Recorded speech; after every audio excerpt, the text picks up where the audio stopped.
그 정동영이라는 사람이 있습니다. 이 사람이 국가의 기밀을 대놓고 북한에게 알려줬습니다. 그리고 뭐라고 하니까 자기가 IAEA에서 들은 내용이라고 또 거짓말을 합니다. 그랬더니 거기서 안 줬다고 합니다.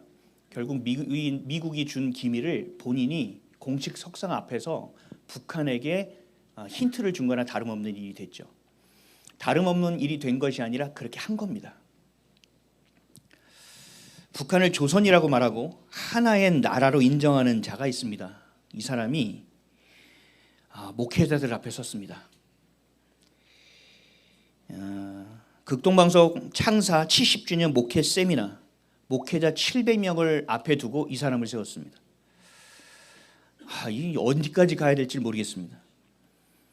이 사람을 세운 분이 있습니다. 김장한 목사님입니다. 극동방송 이사장입니다.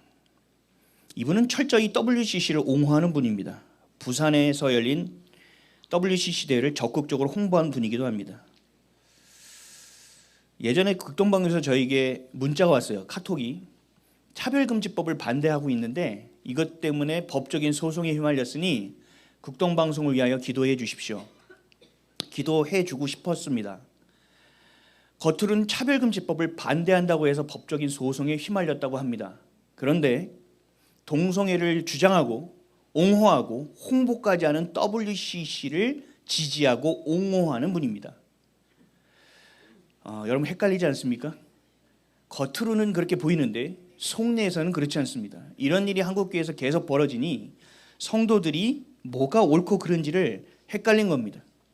그리고 지금까지 한국교회가 하나님의 진리를 보고 성령의 인도하심과 말씀을 따라 살아가는 것을 가르친 것이 아니라 사람을 따라가라고 가르쳤기 때문에 우리 목사님은 그럴 리가 없어, 우리 이런 분은 그럴 리가 없어, 우리 교회가 그럴 리가 없다라는 그 거짓에 속아서 진리가 무엇인지도 판단할 수조차 없는 상황으로 몰려 있는 것입니다. 제가 그래서 좀 역겹지만 내용을 찾아봤습니다. 그랬더니 목회자 700명 앞에서 잘생겼다고 얘기하고 본인이 하고 싶은 이야기를 하라고 강단에 또 세웠습니다. 뭔가 또 하나가 생각나죠. 부활절 행사에서 이재명을 칭찬했던 그들이 생각납니다. 근데 희한한 건 정동영을 세우고 이재명을 세운 그 목사님들이 최상병 사건으로 특검에서 압수수색을 받았던 사람들이라는 사실입니다. 그래서 우리는 이분들이 진짜라고 생각했겠죠. 모르겠습니다. 또 가짜라고 하면 법적인 소송에 몰릴 수도 있으니 여러분 각자가 생각하셨으면 좋겠고. 이들이 왜 이러는 걸까요? 두려워서 그러는 걸까요? 원해서 그러는 걸까요? 저는 원래 그런 것이 아닌가 싶습니다. 그 사람들이 살아온 것들을 보면 지금 그 사람이 말이 실수를 하는 것인지 진짜 그렇게 하는지가 드러납니다. 그러니 교회인 우리, 진리를 품고 진리를 선포해야 되는 우리, 그 빛이 꺼지지 않게 지켜내야 될 저와 여러분은 반드시 이 부분에 대해서 깨닫고 기도하고 깨어 계셔야만 되는 겁니다. 제가 늘 얘기하지만 교회를 나올 때도 그냥 나오지 마시고 담임 목사님을 만나고 WCC를 어떻게 인정할 수 있느냐, WEA를 어떻게 동조할 수 있느냐, 어떻게 정치적으로 진리를 선포하고 있지 않느냐 교회가 라고 여러분들 반드시 이야기하고 나오셔야 됩니다. 핍박을 받으셔야 되고 박해를 받으셔야 됩니다. 그래서 여러분들에도 목소리가 있다는 것을 알려야 되고 교회의 좌파 소굴이 아니라 하나님 앞에 깨어있는 자들도 있다는 것을 분명히 알려야만 합니다. 그렇게 해서 우리가 싸울 수 있는 영역들은 싸워내야 된다는 겁니다. 5월 1일 날 여러분 쉬셨습니까? 근로자의 날이라 쉬셨죠? 저 사람들이 얘기하는 거 보고 깜짝 놀랐습니다. 노동절이라고 하더라고요. 노동절이라고 하면 좀 이해됩니다. 노동절이라고 합니다. 북한의 말까지 씁니다. 또 제가 요즘 보니까 편의점 이렇게 산책 나가니까 뭐 고유가 뭐 또 받은 거 쓰라고 또 나오더라고요. 왜 자꾸 돈을 나눠줍니까? 어려운 분들에게 나눠주는 건 이해돼요. 어려운 분들은 나눠줘야죠. 어떻게든 살 수 있도록 도와야죠. 등을 밀어서 올려줘야죠. 근데 왜 다 나눠주냐고요. 또 있습니다. 중국인이 선거권을 갖는 거. 저는 이게 아무리 생각해도 이해가 안 됩니다. 여러분, 다른 나라에서 국민들에게, 다른 나라에서 온 사람에게 선거권을 주는 나라가 몇이나 된다고 생각합니까? 오케이, 중국인들에게 선거권을 줘. 오케이. 그러면 우리들에게도 가는 사람에게도 중국 시진핑 뽑을 거 안 뽑을 거 투표권을 달라고. 근데 그 나라가 그렇게 투표하는 나라입니까? 아니죠. 독재하는 나라죠. 공산당이잖아요. 말도 안 되는데 왜 우리만 자꾸 해주냔 말이에요. 왜 그들이 아파트와 부동산을 사게끔 자꾸 대출해 주냔 말이에요. 그들을 마음껏 들어오라고 자꾸 무비자를 대서 왜 설치고 다니게 하냔 말이에요. 이게 나라란 말입니다. 나라를 중국의 속국으로 만들고 있는 것이고 중국의 아가리에 대한민국을 넣고 있습니다. 나라를 통째로 넘기고 있습니다. 그러면서 이들은 생각하겠죠. 자신들이 정권만 잡으면 된다. 우리 조선시대 보면, 조선시대 옛날에 500년이라는 그 사극을 보면 그래요. 선조가 막 도망가고 희한한 왕들이 많았죠. 제대로 된 왕은 거의 없었습니다. 이들이 외가 쳐들어오고 청나라 명나라가 쳐들어올 때 뭐 했어요? 화친하기 바빴죠. 그리고 처녀들을 보내고 공무를 보내기 바빴죠. 왜요? 자신의 정권만 유지하면 된다고 생각했기 때문입니다. 지금 우리나라가 마찬가지입니다. 똑같습니다. 계속적으로 이 정권만 유지하면 된다는 생각을 갖고 있고 나라가 어떻게 되든 말든 상관없다고 생각하는 겁니다. 더 심각한 뉴스가 하나 더 있습니다. 우리 학교가 국제학교를 좀 시작해 보려고 이것저것을 알아보고 정보를 얻고 오랜 시간 동안 벤치마킹을 해서 좀 어느 정도 가이드라인이 나왔습니다. 그리고 지금 드림센터라는 것도 만들어져서 아이들은 좀 공부를 가르칠 수 있겠다라고 생각을 했는데 이번 주에 뉴스가 나왔습니다. 미인가 국제학교를 모조리 폐쇄하겠다. 대안학교는 건드릴 줄 알았습니다. 그래서 저희 교회에서는 대안학교는 절대 안 된다, 국제학교로 가야 된다라고 계속 생각해 왔는데 이제는 국제학교도 폐쇄하겠다고 합니다. 치밀하게 망가뜨리는 겁니다. 여러분 앞으로 가보십시오. 홈스쿨링도 못하게 할 수도 있습니다. 그리고 교회를 폐쇄하려고 하지 않습니까? 이유는 선명합니다. 하나님을 가르치지 못하게 하는 겁니다. 하나님을 예배하지 못하게 하는 겁니다. 공산당은 하나님을 대적하는 존재입니다. 공산당은 우리가 대적해야 될 존재이고 그들과 함께 연합하고 타협할 수가 없는 존재입니다. 그러니 여러분들이 예수 그리스도의 이름으로 마귀는 떠나가라 기도하는 것처럼 공산당은 떠나가야 된다고 기도해야 되고요. 유물로는 단 한 자리도 잡지 못하도록 여러분들이 기도하고 쫓아내야 될 줄 믿습니다. 이것은 교회만이 할 수 있다고요. 다른 사람들은 모른다고요.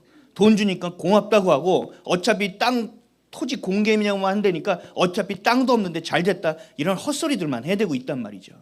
나라가 어떻게 무너지고 있는지를 잘 모릅니다.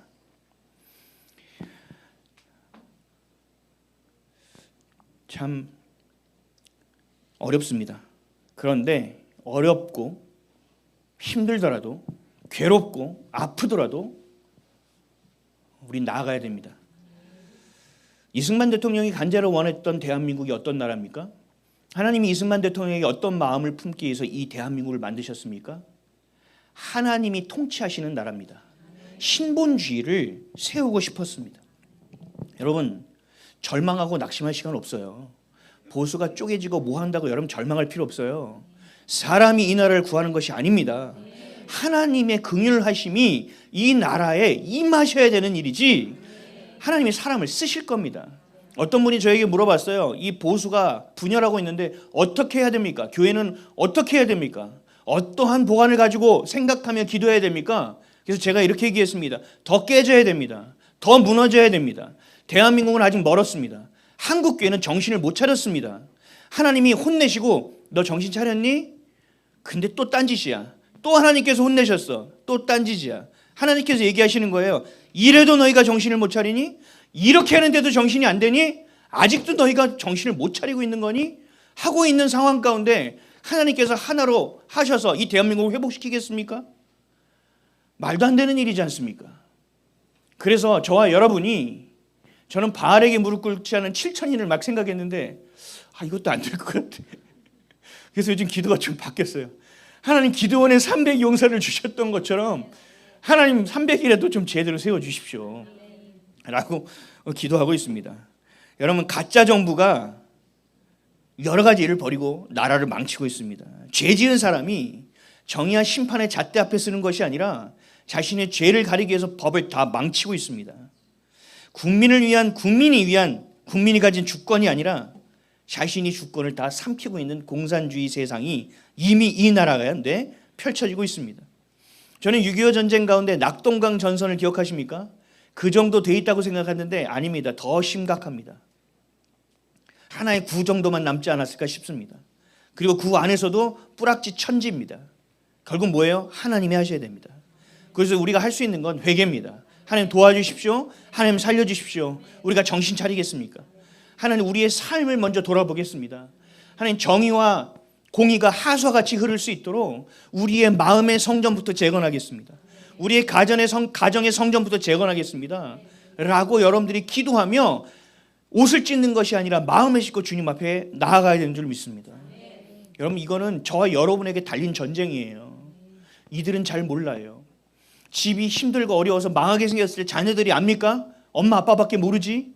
엄마 아빠에게 달린 전쟁 아닙니까? 똑같다라는 거예요. 저와 여러분이 짊어져야 될 일입니다. 무겁다고요? 힘들다고요? 안 됩니다. 그런 시간 없습니다. 이승만 대통령이 싸웠던 여러분 모습 역사적으로 보지 않습니까? 그러나 우리 이렇게 많지 않습니까? 우리 할 수 있습니다. 하나님이 하실 수 있도록 계속 깨어서 회개하며 기도하는 저 여러분 되시기를 예수 그리스도의 이름으로 축복합니다. 제가 부산에 갔더니 이런 얘기가 있더라고요. 쫄이나? 이거 아세요? 쫄이나? 이게 뭔지 아세요? 마음이 힘드냐? 겁나냐? 이 뜻이에요. 쫄리면 빠지라. 막 이렇게 얘기하더라고요.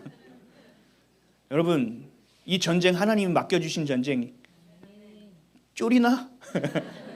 끝까지 가시면 좋겠습니다. 주님의 손을 여러분이 꽉 잡는 것이 아니라 주님이 여러분들의 손을 꽉 붙들어 주실 것입니다. 가장 기초부터 하나님께서 다시 뒤집는 겁니다. 이 대한민국을 하나님께서 재건하시는 겁니다. 이건 뭐예요? 다시 쓰시겠다라는 하나님의 마음이 있는 겁니다. 기대하고 소망하는, 그리하여 정결케 하는 것이 먼저다. 회개가 먼저다라는 마음을 꼭 품으시고 회개운동에 적극 참여해 주시기를 부탁드리겠습니다.